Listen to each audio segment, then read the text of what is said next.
Era uma manhã fria de outubro quando tudo mudou. Não foi de forma dramática, como nos filmes. Não houve música a crescer de fundo, nem luz especial a iluminar o momento. Foi apenas um menino de 7 anos, pequeno demais para a cadeira de rodas em que estava sentado, que levantou a cabeça, apontou para um estranho enorme do outro lado do parque e disse, com aquela voz que a doença já tinha tornado mais suave do que devia ser: Mãe, posso ser eu o dono do cão daquele senhor? Só por hoje. Eu olhei para onde ele apontava. E o coração apertou-me. O homem era enorme. Cabeça rapada, ombros largos como os de alguém que passou metade da vida a carregar pesos que ninguém via. Braços cobertos de tatuagens escuras, algumas delas claramente feitas para assustar, outras que pareciam registros de uma vida vivida em lugares onde a maioria das pessoas nunca entraria. Uma cicatriz longa e funda atravessava-lhe o lado esquerdo do rosto, desde o maxilar até perto do olho, como a memória permanente de algo que nunca deveria ter acontecido. Usava uma jaqueta de cabedal desgastada e botas pesadas, e havia nele uma espécie de tempestade contida, uma energia que fazia as pessoas desviarem o olhar automaticamente, por instinto, como animais que reconhecem um predador mesmo sem nunca o terem visto.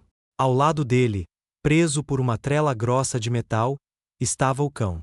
Negro como a noite mais funda. Uma mistura de Rottweiler com Doberman, musculoso e alto, com olhos âmbar que varriam o espaço ao redor com uma atenção que perturbava.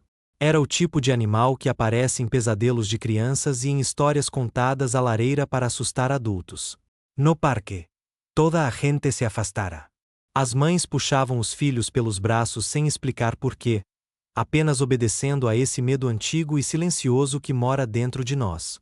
Os homens desviavam o caminho com aquele ar de quem apenas quer ir por outro lado, como se tivesse sido sempre essa a intenção.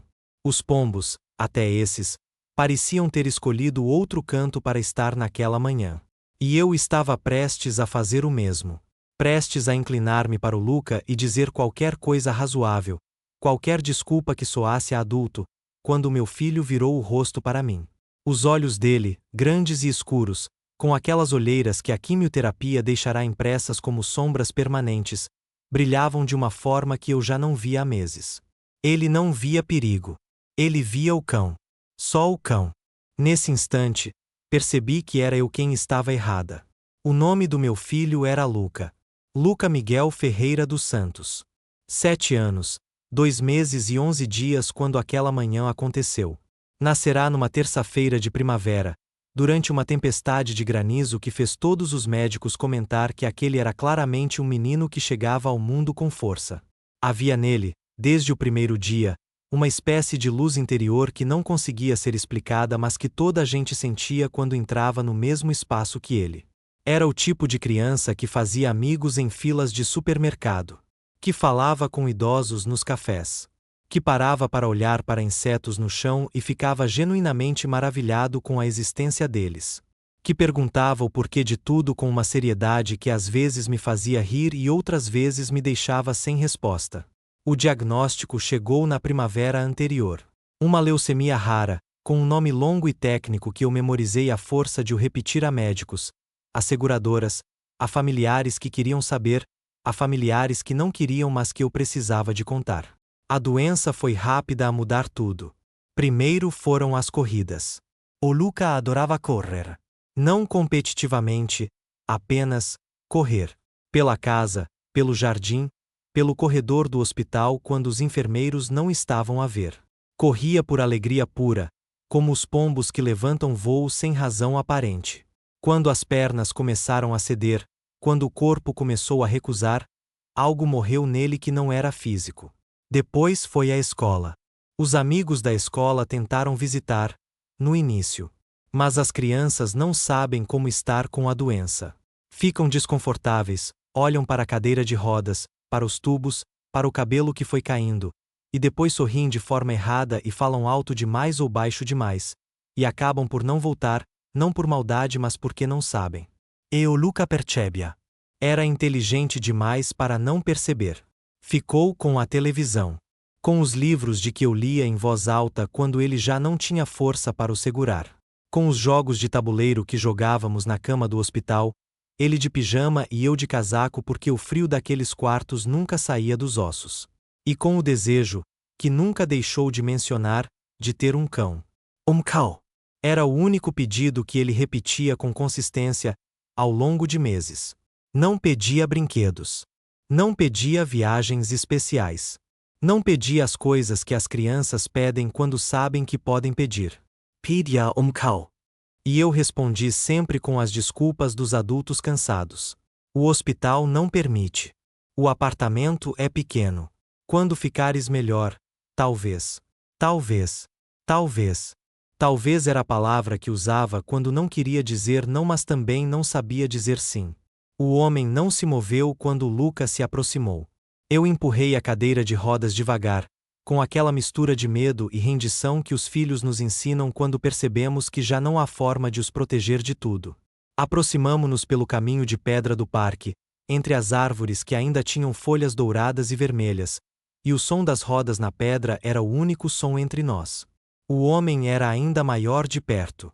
Vi-lhe as mãos, grandes, calejadas, com cicatrizes antigas entre os dedos. Vi-lhe os olhos pela primeira vez, e eram de um castanho tão escuro que pareciam quase negros, encovados, com aquelas linhas de cansaço que não nascem de noites mal dormidas mas de anos inteiros vividos de forma errada ou difícil ou solitária. O cão olhou para o Luca. E algo aconteceu. Não sei descrever exatamente o que.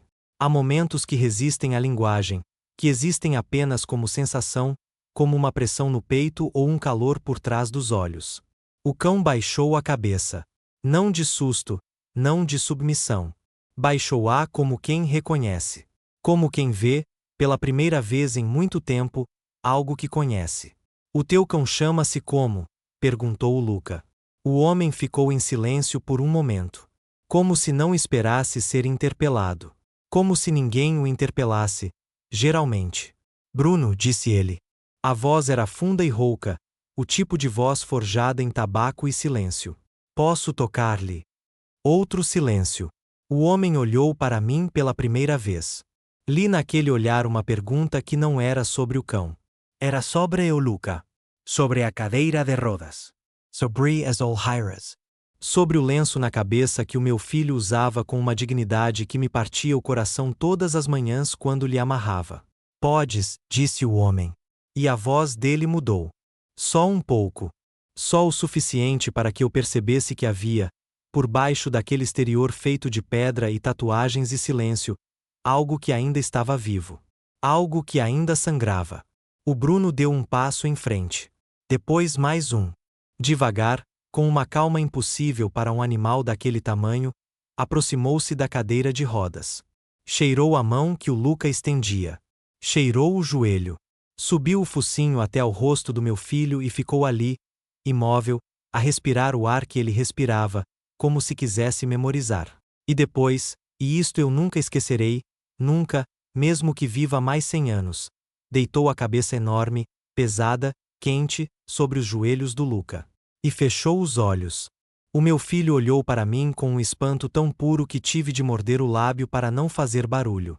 Depois levantou uma mão fraca, trêmula, e pousou-a com toda a gentileza do mundo no pescoço do Bruno. E sorriu. Deus meu, como ele sorriu. Um sorriso que eu não via há meses. Não aquele sorriso que ele fabricava para mim quando eu entrava no quarto do hospital e ele queria que eu não me preocupasse. Não esse sorriso de papel, bonito e falso. Um sorriso verdadeiro. Inteiro. Que começava nos lábios e chegava aos olhos e enchia o rosto todo até transbordares para além dele. Levei as mãos à boca. Atrás de mim, ouvi o homem respirar fundo. Como te chamas? Perguntou ele ao Luca. Luca. Pausa. Posso ser eu o dono do Bruno? Só por hoje. Longos segundos de silêncio. Eu vi o homem engolir em seco. Vi-lhe as mandíbulas contraírem. Vi qualquer coisa nos olhos dele que não estava à espera de ver. Lágrimas.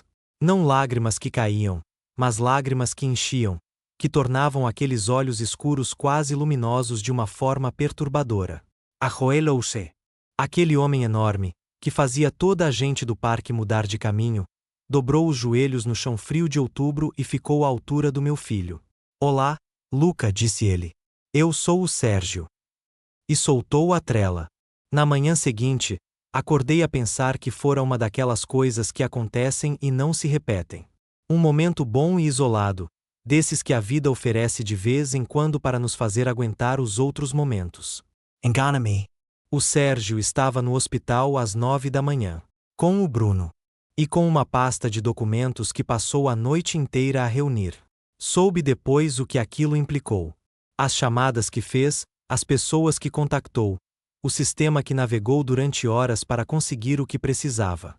Um hospital tem regras sobre animais. Tem protocolos. Tem hierarquias de decisão que podem demorar semanas a percorrer. O Sérgio percorreu-as em menos de 12 horas. A enfermeira-chefe hesitou quando o viu à porta. Entendeu? Havia nele uma presença que desafiava categorias, que não se encaixava facilmente em nenhuma gaveta de pessoas com quem um hospital de oncologia pediátrica estava habituado a lidar. Mas ele estendeu os documentos com calma. Explicou. E quando a enfermeira ainda hesitava, ele disse, simplesmente: o menino pediu-me o cão. Só isso. Deixará-me não entrar. O Bruno entrou no corredor e parou. Olhou para os dois lados. Farejou o ar branco e asséptico daquele lugar com toda a seriedade de alguém que está a avaliar uma situação.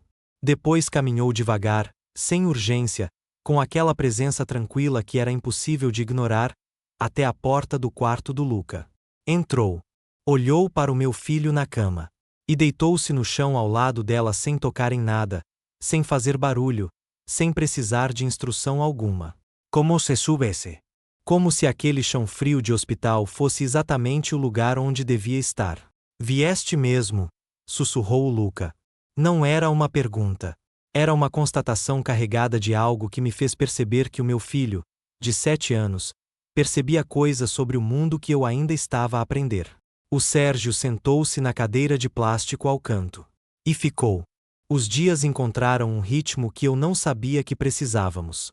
De manhã, antes mesmo de eu chegar, o Sérgio já lá estava. Às vezes trazia café, às vezes vinha de mãos a abanar, mas vinha sempre.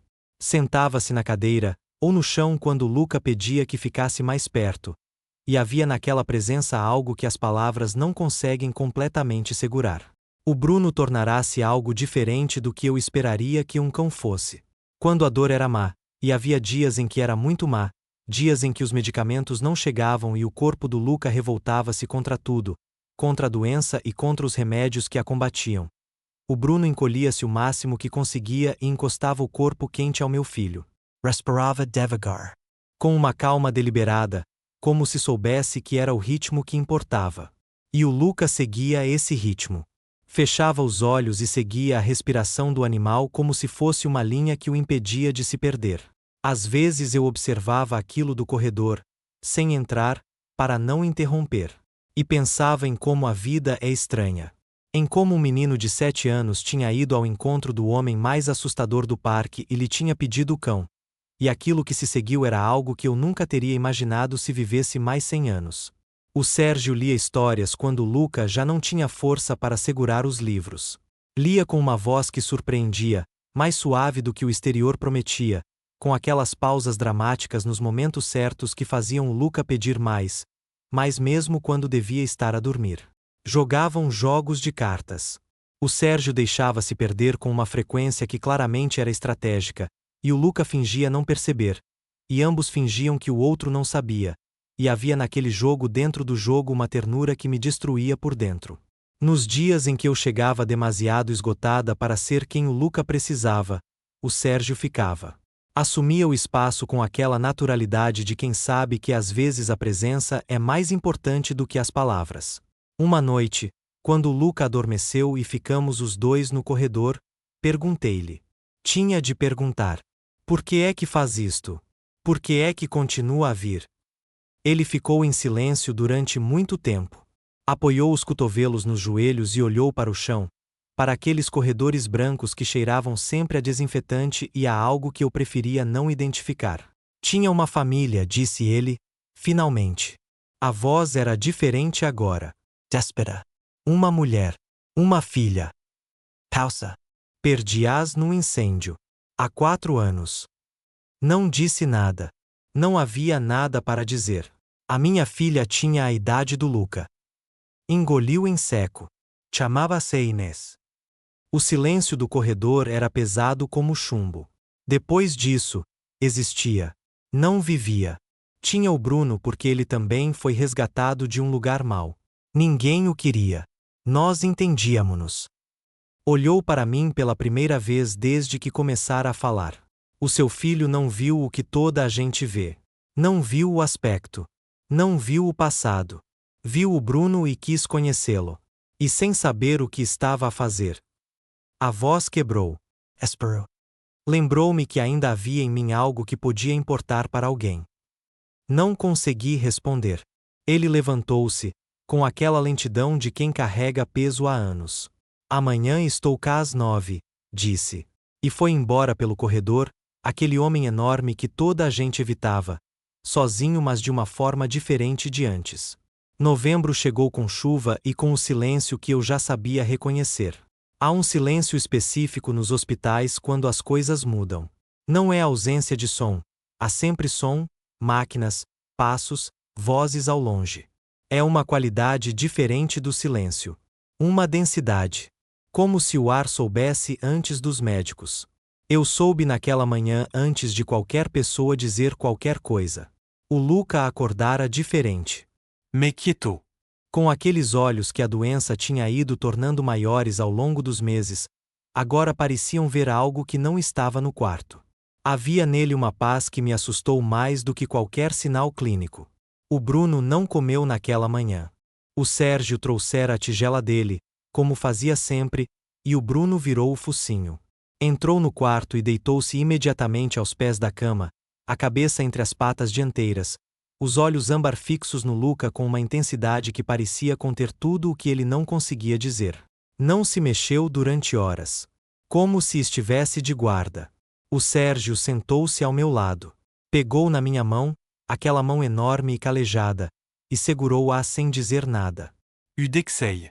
Às vezes precisamos apenas que alguém nos segure para não cair, e não importa quem é, não importam as tatuagens ou as cicatrizes ou a história que não conhecemos por inteiro.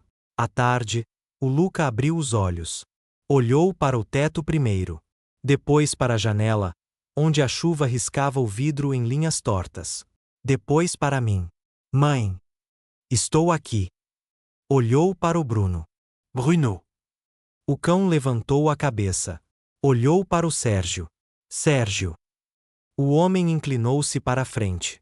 Estou aqui, Luca. O meu filho ficou em silêncio por um momento. Depois, com uma voz que era pequena mas que não tremia, disse: Obrigado, meu cão. O Bruno pôs a cabeça de volta entre as patas. Obrigado, Sérgio, por teres vindo sempre. O Sérgio não conseguiu responder.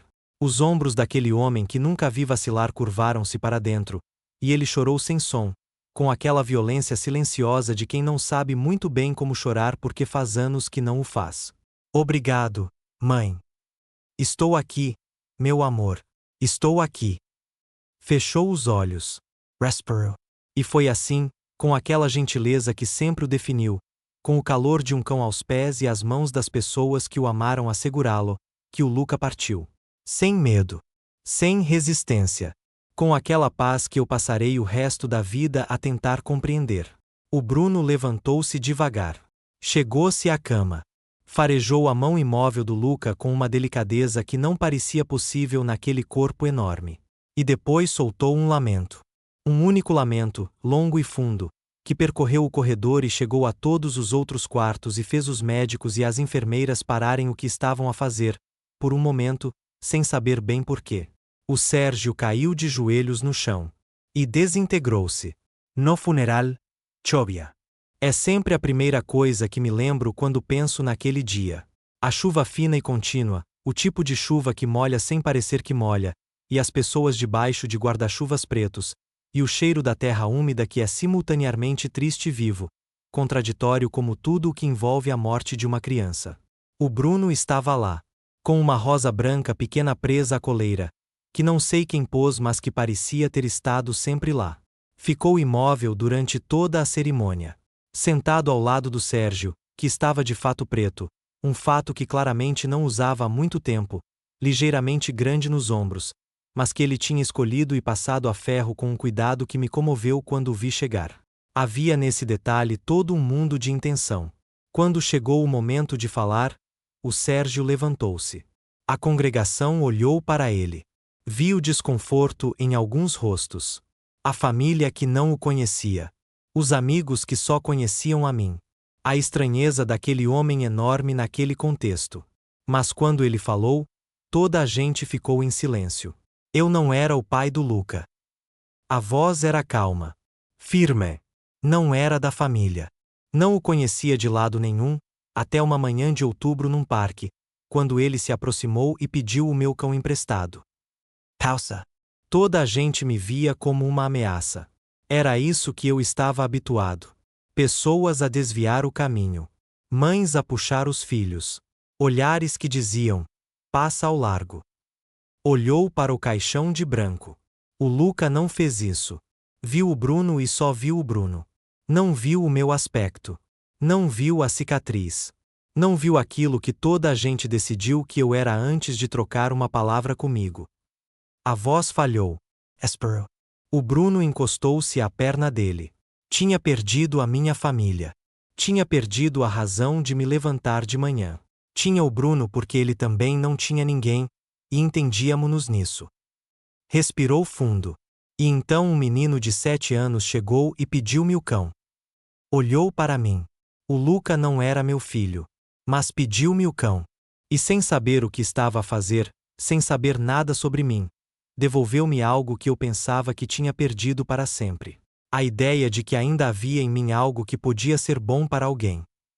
Não havia olhos secos. Foi ele que me salvou. Não fui eu. Foi ele. Sentou-se. O Bruno pôs a cabeça no colo dele. E o silêncio da igreja tinha uma qualidade que nunca senti antes nem depois. Não era vazio. Era cheio. Cheio de tudo o que uma vida curta pode conter quando é vivida com o coração aberto. Hoje é março. Vou ao cemitério às sextas-feiras, geralmente. Levo flores. Às vezes brancas, às vezes amarelas, porque o Luca achava que flores amarelas pareciam sol partido em pedaços, e eu gostei tanto dessa descrição que não consigo deixar de pensar nela sempre que vejo girassóis. E quase sempre estão lá. O Sérgio e o Bruno. Já não me surpreendem. Já não me surpreende também a forma como estão. Em silêncio, mas não um silêncio pesado. Um silêncio de companhia. O tipo de silêncio que acontece entre pessoas que não precisam de palavras porque já partilharam tudo o que importava. Há algo diferente neles agora. O Sérgio tem mais cor no rosto. Come. Dorme. Voltou a fazer coisas que não sei ao certo quais são, mas que percebo pelos detalhes. O fato mais ajustado, a postura ligeiramente diferente, um olhar que não está sempre a olhar para o chão. E o Bruno? Bem, o Bruno é agora reconhecido em 3 hospitais da cidade. Não sei bem como tudo começou. Sei que o Sérgio foi falar com alguém, depois com outra pessoa, e depois as coisas tomaram o rumo que às vezes tomam quando há uma ideia que é inevitavelmente certa. Fizeram formação, os 2. Certificação de terapia assistida por animais. Encontraram pessoas que os ensinaram, que os avaliaram, que os deixaram entrar. E agora entram. Entram nos corredores onde eu entrei durante meses com aquele terror sórdido no peito. Entram nos quartos onde as crianças estão ligadas a máquinas e os pais têm olheiras de não dormir e as enfermeiras fazem o que podem mas não conseguem dar o que o Bruno consegue. O Bruno deita-se ao lado das crianças que já não sorriam. E às vezes sorriem. O Sérgio fala com os pais que já não têm palavras. E às vezes as palavras voltam. Eu fui vê-los trabalhar uma vez. Fiquei no corredor, não quis entrar. Estava um menino com alopecia e um ar de quem tinha desistido de se surpreender com o mundo. O Bruno entrou, e o menino ficou a olhar para ele. E depois a mão foi automaticamente, sem pensar, pousar no pescoço do animal. E o menino disse qualquer coisa que eu não ouvi. E o Bruno fechou os olhos. E o Sérgio ficou em silêncio, apenas presente, Aquele silêncio que ele aprendeu a fazer tão bem. E eu tive de me encostar à parede do corredor para não cair. Porque vi o meu filho ali. Não de forma sobrenatural. Não de nenhuma forma que desafie o que sei sobre como o mundo funciona. Mas de uma forma que só existe quando uma vida, mesmo curta, mesmo demasiado curta, deixa uma impressão tão funda no mundo que continua a moldar coisas depois de partir. O Luca não pode correr mais. Mas por causa dele, um homem que estava parado voltou a mover-se. Por causa dele, um cão que ninguém queria é agora o ser mais bem-vindo em quartos onde a alegria é um bem escasso. Por causa dele, crianças que eu nunca conhecerei sorrirão de uma forma que as suas mães guardaram os olhos para não perder. Isso é o Luca. Isso sempre foi o Luca. Um menino que não viu monstros onde toda a gente via. Que não viu perigo onde toda a gente desviava. Que olhou para o homem mais assustador do parque e viu apenas alguém que tinha um cão bonito. Num mundo que nos ensina a desviar, a proteger, a suspeitar, a construir muros entre nós e o que não compreendemos, o meu filho de 7 anos ensinou-me que às vezes a coisa mais poderosa que podemos fazer é simplesmente aproximarmos-nos. E perguntar: posso conhecer o teu cão? Às sextas-feiras, quando chego ao cemitério e os encontro lá, sentados em silêncio com a pedra branca entre nós três, eu sei que o Luca está ali também. Não sei onde vamos depois de partir. Nunca soube. Nunca saberei.